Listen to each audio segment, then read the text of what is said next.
नमस्कार, जय हिंद। दृष्टि घटना चक्र करंट अफेयर्स की सीरीज में आपका बहुत बहुत स्वागत करता हूं। दोस्तों, अपने लास्ट वीडियो तक हमने जो राष्ट्रीय परिदृश्य है उसको कंप्लीट कर लिया। अब हम आगे चलेंगे। जो हमारा नेक्स्ट टॉपिक बनता है वो अंतर्राष्ट्रीय परिदृश्य के बारे में है।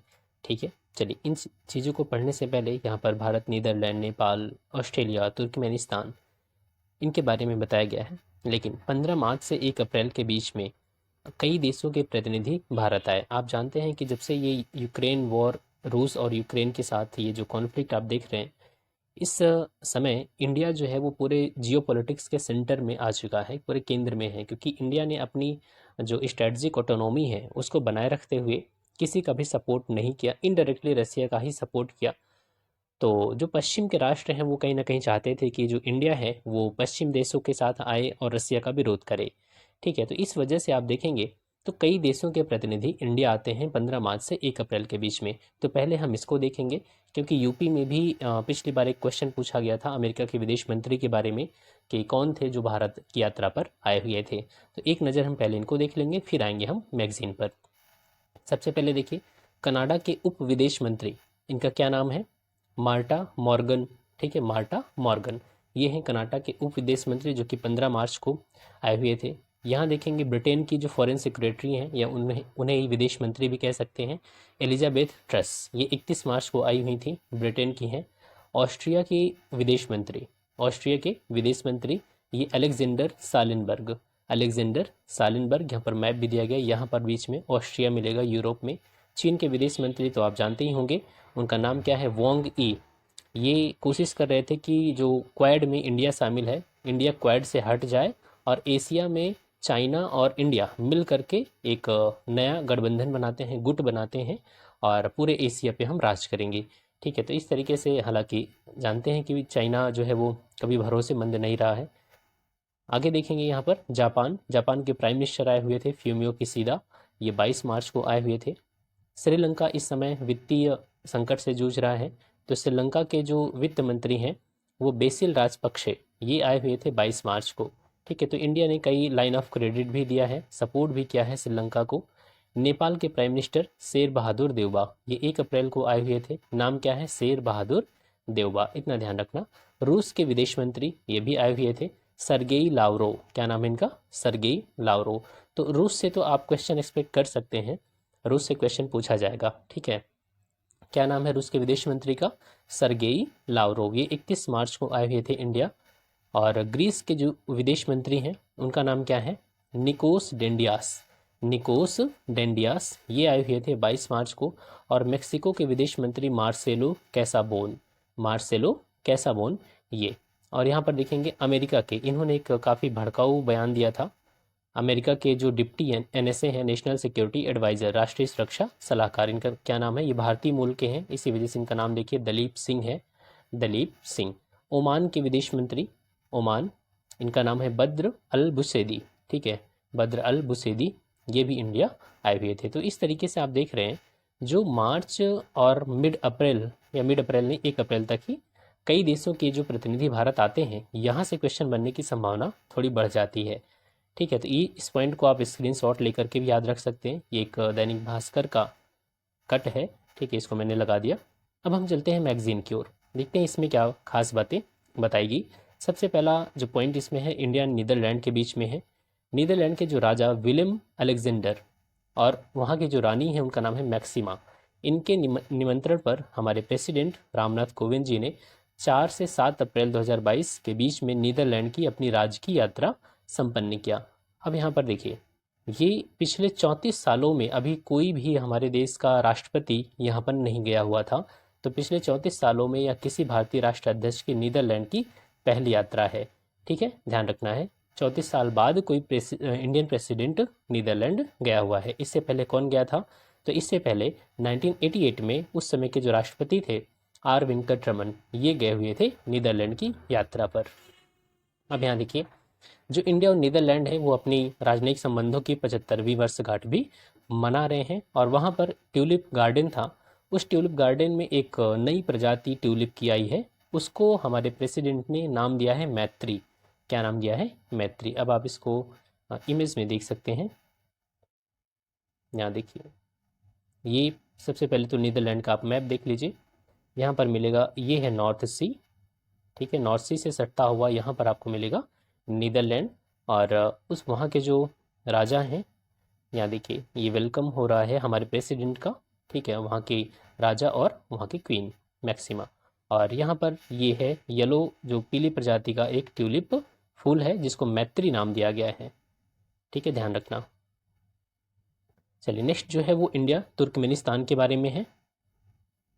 इंडिया तुर्कमेनिस्तान, तुर्कमेनिस्तान के राष्ट्रपति सिरदार गुरबांगुल एविच। तो आप सिरदार बस इतना याद रखिए, एग्जाम में आ जाएगा तो आप यहाँ पर गेस कर लेंगे। तो तुर्कमेनिस्तान के जो राष्ट्रपति हैं सिरदार, बस इतना ध्यान रखिए सिरदार।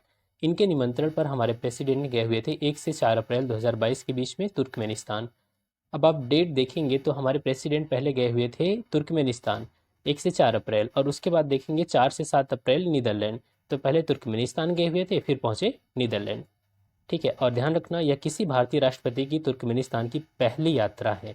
इससे पहले हमारे कोई प्रेसिडेंट तुर्कमेनिस्तान नहीं गए हुए हैं, ठीक है। और यहाँ पर 30वीं वर्षगांठ भी मना रहे हैं राजनयिक संबंधों की, और इस वजह से यहाँ पर एक स्मारक डाक टिकट भी जारी किया गया है, ठीक है।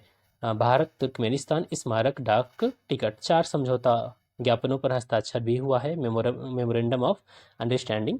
तो ये सब याद नहीं रखना है। अब इसकी लोकेशन आप देखेंगे तुर्कमेनिस्तान की, तो ये कहाँ पर पड़ता है, ये आप जानते हैं कि जो सेंट्रल एशिया है, सेंट्रल एशिया कैसे बना है, जब 1991 में यूएसएसआर का विघटन हुआ था, डिसइंटीग्रेशन हुआ था, तो कुल 15 स्टेट्स बने थे। 15 में एक तो रसिया हो गया प्लस 14, और इस 14 में 5 जो इस देश हैं वो यही हैं। इसमें कौन कौन है, इधर देखें कजाकिस्तान, फिर यहाँ पर आप देखेंगे तुर्कमेनिस्तान, उज्बेकिस्तान, ताजिकिस्तान, किर्गिजिस्तान, ठीक है। तो इन बाउंड्री को मिला करके ये सब जो देश हैं, ये सब क्या कहलाते हैं, सेंट्रल एशिया के। तो इसी में तुर्कमेनिस्तान आपको दिख रहा होगा यहाँ पर, ये है तुर्कमेनिस्तान, ठीक है, सेंट्रल एशिया में। क्लियर। चलिए नेक्स्ट बात करते हैं इंडिया नेपाल के बीच बारे में। इंडिया और नेपाल के बीच के जो संबंध है वो ऐतिहासिक रहे हैं हमेशा से। हालांकि कई बार नेपाल जो है वो चाइना के प्रभाव में आकर के इंडिया के जो इंटरेस्ट हैं उसके अगेंस्ट में काम करने लगता है। तो 1 से 3 अप्रैल के बीच में नेपाल के प्रधानमंत्री शेर बहादुर देउबा वो भारत की आधिकारिक यात्रा पर रहे हैं, और इन्होंने अभी जुलाई 2021 में इन्होंने अपना पदभार ग्रहण किया था। कई चीज़ों का उद्घाटन भी किया गया। सबसे पहले तो एक 90 किलोमीटर लंबी एक ट्रांसमिशन लाइन का उद्घाटन किया गया। ट्रांसमिशन लाइन क्या है, जिससे बिजली जो है वो डिस्ट्रीब्यूट की जाती है, उसे ट्रांसमिशन लाइन कहते हैं। इसकी डिस्टेंस कितनी है, 90 किलोमीटर है। और ये जो ट्रांसमिशन लाइन बनी है उसके लिए पैसा किसने दिया है, इंडिया ने दिया है, ठीक है। और यहाँ पर एक broad gauge passenger rail link का भी उद्घाटन किया गया है। ये इंपॉर्टेंट पॉइंट बन जाता है बिहार पीसीएस के लिए प्लस यूपी के लिए। ये जो रेल लिंक है वो बिहार को नेपाल से जोड़ेगी। बिहार का कौन सा क्षेत्र, वो जयनगर है, जयनगर जो कि मधुबनी में पड़ता है। और कुर्था, नेपाल का कौन सा एरिया, वो है कुर्था, ठीक है। इसे ही हम जयनगर कुर्था रेल लिंक बोलते हैं। 34.90 या 34.90 किलोमीटर ये डिस्टेंस है। हालांकि दशमलव के बाद 90 बोलेंगे तो आप एवरेज मान सकते हैं कितना है, 35 किलोमीटर, ठीक। तो उसी का ये एक काफ़ी बड़ा लिंक था, उसी का एक हिस्सा है ये जयनगर कुर्था। क्लियर।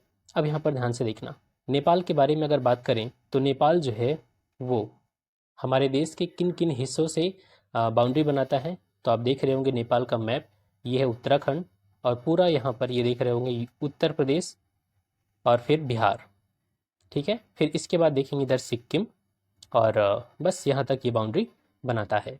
तो ये भी ध्यान रखना। और यहाँ पर ऊपर तो पड़ता है चाइना, चाइना का जो तिब्बत का हिस्सा है। क्लियर, ठीक है। देखिए और इसमें कुछ इंपॉर्टेंट पॉइंट है नेपाल से रिलेटेड, वो देख लेते हैं। एक पॉइंट आपने यहाँ पर देखा कि ये जो रेल लिंक है वो एक broad gauge passenger rail link है। कैसे है, ब्रॉड गेज। तो ये क्या होता है जरा इसे देख लीजिए, ये भी समझना जरूरी है। देखिए कुछ जो रेल की पटरियाँ होती हैं उसके बीच में जो डिस्टेंस होता है उसके आधार पे हम इसको कई गेज मतलब कई प्रकार में बांटते हैं। जैसे कि नैरो गेज, फिर नैरो गेज में और भी हैं कुछ मीटर गेज होते हैं। मीटर गेज के बाद स्टैंडर्ड गेज आता है, और स्टैंडर्ड गेज के बाद ब्रॉड गेज आता है। यहाँ पर देखिए ये है ब्रॉड गेज, ठीक है। अब यहाँ पर ज़रा इसको देखिए, तो जो नैरो गेज होते हैं ना उसमें कई हिस्से होते हैं। जैसे ये नैरो गेज और जो मीटर गेज है और स्टैंडर्ड गेज, यहाँ तक मिला करके इसको सब को हम नैरो गेज ही बोलते हैं। और जो ब्रॉड गेज है उसके वो एक अलग पार्ट है। अब देखिए फ़र्क क्या है इन दोनों में। इन दोनों में फ़र्क है डिस्टेंस का। जो पटरियाँ होती हैं उनके बीच में डिस्टेंस, अगर डिस्टेंस 2 फीट है तो उसे नैरो गेज बोलते हैं। अगर 2 फीट 6 इंच है तो भी उसे नैरो गेज बोलते हैं।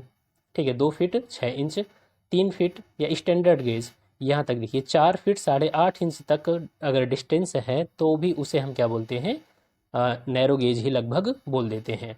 ठीक है, हालांकि यह आ जाता है स्टैंडर्ड गेज में। और जो ब्रॉड गेज है वहाँ पर क्या है, 5 फीट 6 इंच की डिस्टेंस होती है। कितनी? 5 फीट 6 इंच या 1676 की डिस्टेंस होती है पटरियों के बीच में। समझ में आ गया ये क्या होता है ब्रॉड गेज। ठीक है, अब यहाँ देखिए, जब अभी नेपाल के प्राइम मिनिस्टर आए हुए थे तो वहाँ पर नेपाल में रुपे कार्ड को भी लॉन्च किया गया है। जैसे कि मास्टर कार्ड होता है, वीज़ा होता है, उसी तरीके से इंडिया का जो कार्ड है वो रुपे कार्ड है।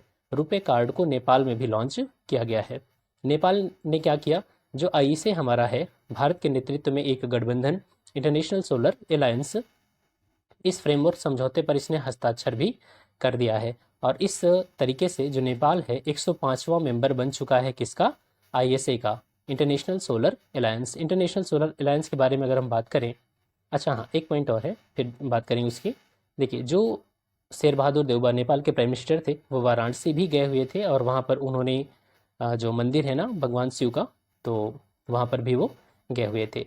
अब देखिए आईईसी के बारे में बात करें, इंटरनेशनल सोलर अलायंस, इसकी स्थापना कब हुई थी, तो जब पेरिस क्लाइमेट एग्रीमेंट हुआ था 2015 में पेरिस में, तो वहाँ पर फ्रांस के राष्ट्रपति और Indian prime minister Narendra Modi ji, इन्होंने मिल करके आईईसी का विचार जो है वो रखा था और उसकी स्थापना हुई थी। और इसका जो हेडक्वार्टर है वो कहाँ पर है, गुरुग्राम, हरियाणा, इंडिया में। ठीक है, रिन्यूएबल एनर्जी के सेक्टर में काम करता है। अब यहाँ पर एक डिफरेंस समझिएगा, डायरेक्टर जनरल कौन है, अजय माथुर, और इसकी ऑफिशियल लैंग्वेज हिंदी, इंग्लिश और फ्रेंच। डिफरेंस क्या समझना है, डिफरेंस ये है कि आईईसी की अभी जो सिग्नेटरी कंट्रीज़ हैं वो कितने हैं, 105 हैं। ठीक है, मैंने भी आपसे कहा कि नेपाल जो है वो 105वां मेंबर है। एक्चुअली में वो मेंबर नहीं, अभी वो सिर्फ उसने सिग्नेचर किया है। कोई भी जो देश होता है, जो अंतर्राष्ट्रीय कानून होते हैं या कोई समझौता है, उसको 2 तरीके से वो डील करता है। पहला तो एक साइन कर देना, साइन कर देने का मतलब रेटिफिकेशन नहीं होता। जब वो देश वहाँ की पार्लियामेंट से उस, जैसे प्राइम मिनिस्टर, नेपाल के प्राइम मिनिस्टर ने सिग्नेचर कर दिया इंटरनेशनल सोलर अलायंस में, अब वहाँ की जो पार्लियामेंट है वो भी उसको क्या करेगी, अनुमति दे देगी, मतलब रेटिफाई कर देगी।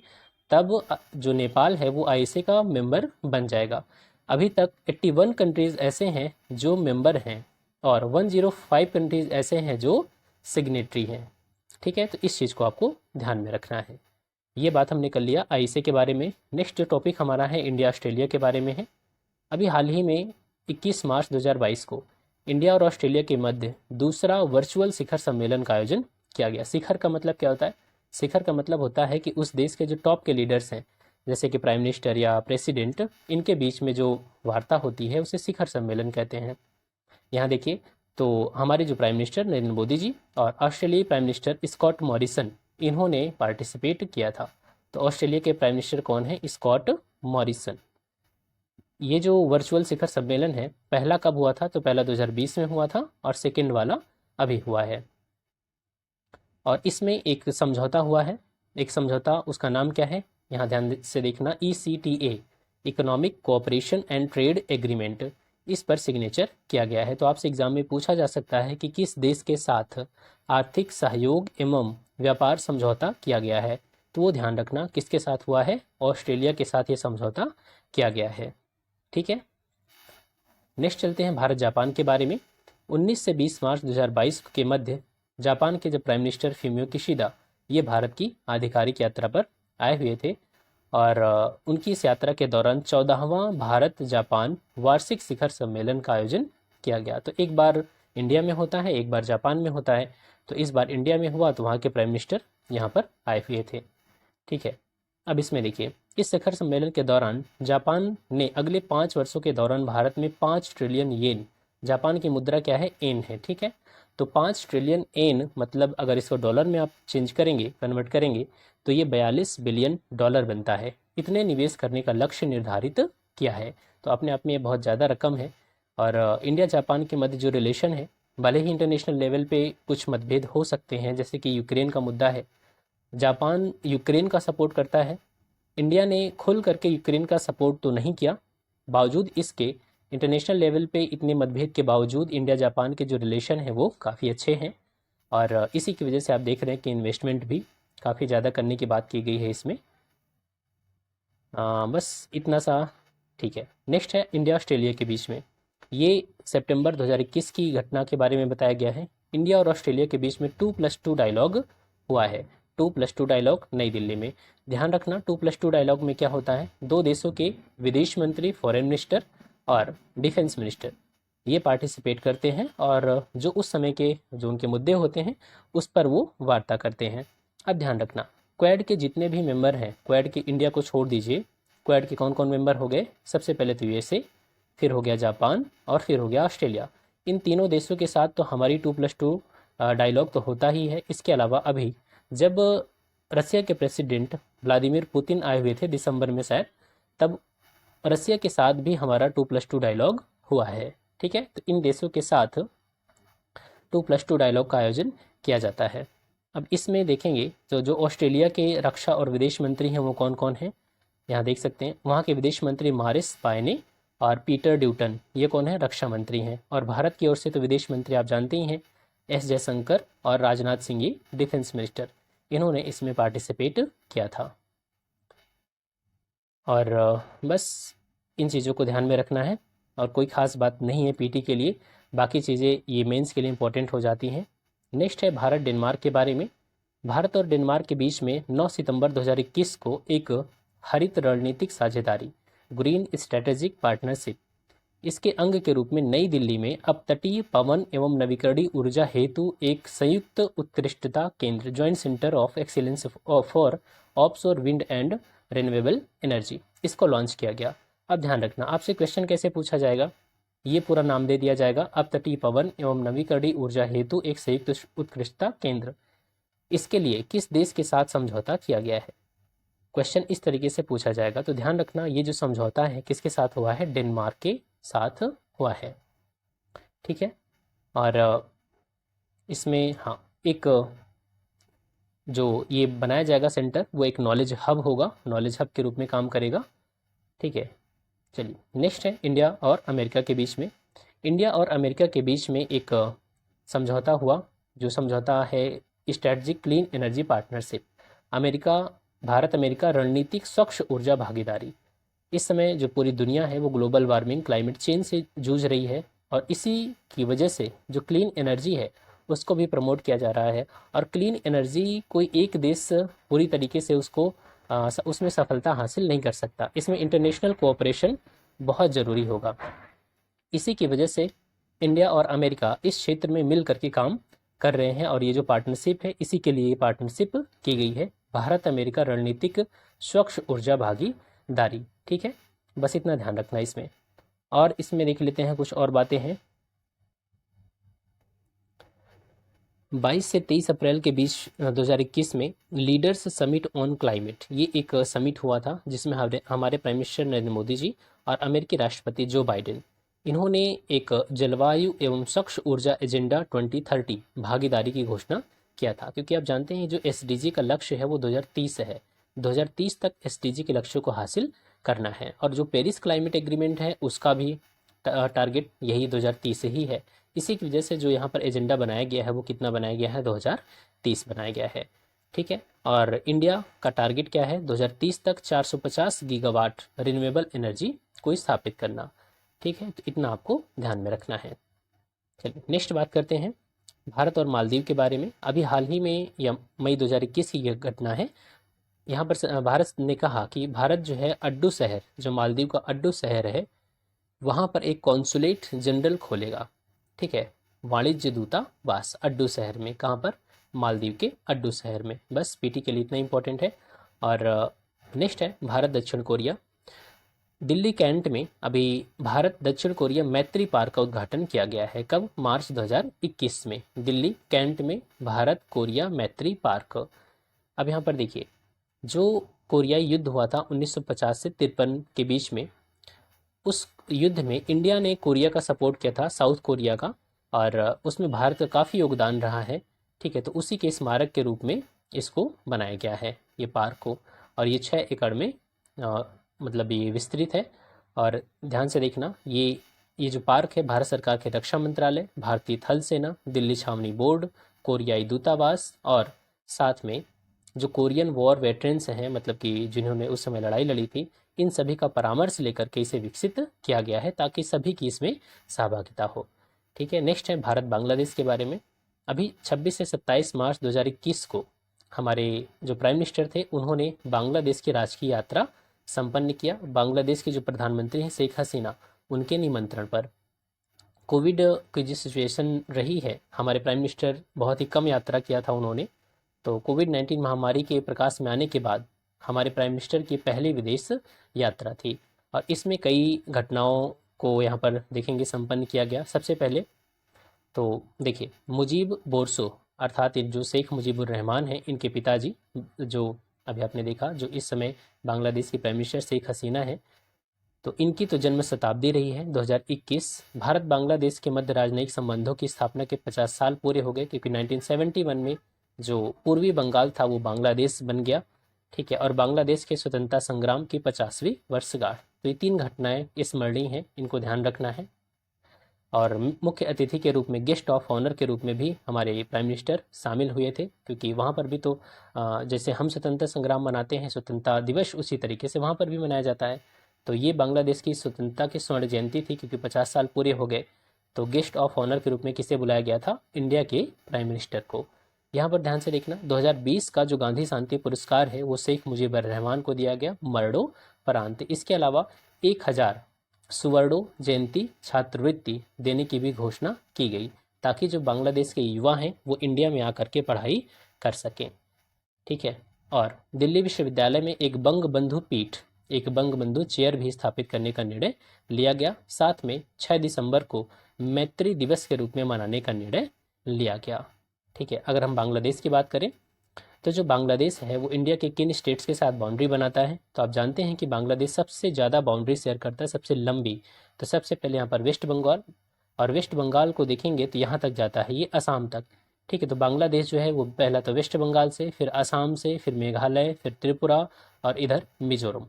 तो मिजोरम, त्रिपुरा, मेघालय 3, असम 4 और वेस्ट बंगाल 5, इनसे ये बाउंड्री बनाता है। ठीक है, तो जो अंतर्राष्ट्रीय परिदृश्य था वो हमने ख़त्म कर लिया, और इसके बाद जो इंडेक्स वगैरह के टॉपिक है वो हम कंप्लीट करेंगे। ये मैगज़ीन बहुत ही जल्दी ख़त्म हो जाएगी।